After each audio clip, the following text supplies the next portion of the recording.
exploring travel and food. കൊടുങ്ങല്ലൂരിൽ നിന്ന് തൃശ്ശൂർക്ക് ഞങ്ങൾ പോവുമായിരുന്നു. അപ്പോൾ ഉച്ചയ്ക്ക് ഭക്ഷണം കഴിക്കാനായിട്ട് നമ്മൾ ഊരകത്തുള്ള ശ്രീ വിനായക പ്യുവർ വെജിലാണ് കയറിയത്. ഇവിടെ ഞങ്ങൾ പല പ്രാവശ്യവും കയറിയിട്ടുണ്ട്.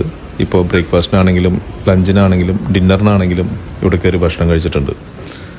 ക്വാണ്ടിറ്റി വൈസും ക്വാളിറ്റി വൈസും റേറ്റ് ആണെങ്കിലും റീസണബിളായിട്ടാണ് എല്ലാവർക്കും തോന്നിയിട്ടുള്ളത്. അപ്പം ഞങ്ങൾ ഇവിടെ കോർണറിലുള്ള ഒരു സീറ്റാണ് പിടിച്ചത്. നല്ലൊരു ആംബിയൻസ് ആണ്. അപ്പോൾ നമ്മൾ മീൽസ് ഓർഡർ ചെയ്തിട്ടുണ്ടായിരുന്നു. പിന്നെ ഫ്രൈഡ് റൈസും പനീർ ബട്ടർ മസാലയാണ് ഓർഡർ ചെയ്തത് പിള്ളേർക്ക് വേണ്ടിയിട്ട്. ഇപ്പം മീൽസിലാണെങ്കിൽ സാമ്പാർ, രസം, പിന്നെ കാളൻ, ക്യാബേജ് തോരൻ, പിന്നെ ബീട്രൂട്ട് കൊണ്ടിട്ടുള്ളൊരു കറി, പിന്നെ പപ്പടം, മുളക്, തൈര്, അച്ചാറ്, പിന്നെ ഒരു തേങ്ങാ ചമ്മന്തി ഇവയൊക്കെയാണ് ഉണ്ടായിരുന്നത്.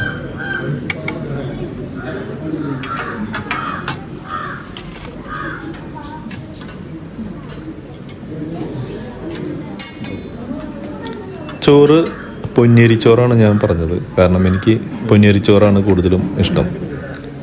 പിള്ളേർക്കായിട്ട് ഫ്രൈഡ് റൈസും പനീർ ബട്ടർ മസാലയും ഓർഡർ ചെയ്തിട്ടുണ്ടായിരുന്നു.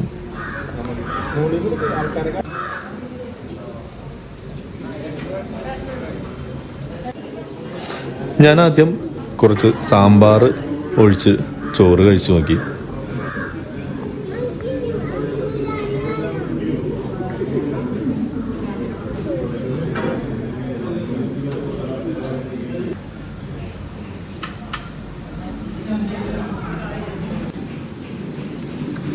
അടുത്തതായിട്ട് നമ്മൾ കുറച്ച് സാമ്പാർ ഒഴിച്ചു. പിന്നെ കുറച്ച് രസം മിക്സ് ചെയ്തു.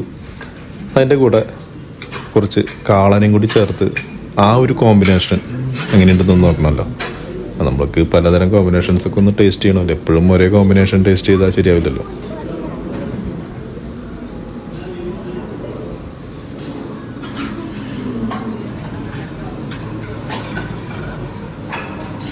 ഇപ്പം എനിക്ക് അത്യാവശ്യം നല്ല ടേസ്റ്റായിട്ടാണ് തോന്നിയത്.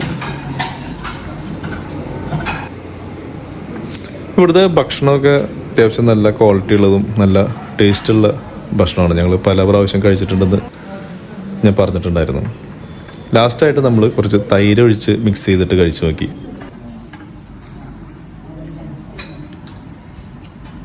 ചെറിയ ഒരു പുളിയോട് കൂടിയിട്ടുള്ള തൈരായിരുന്നു.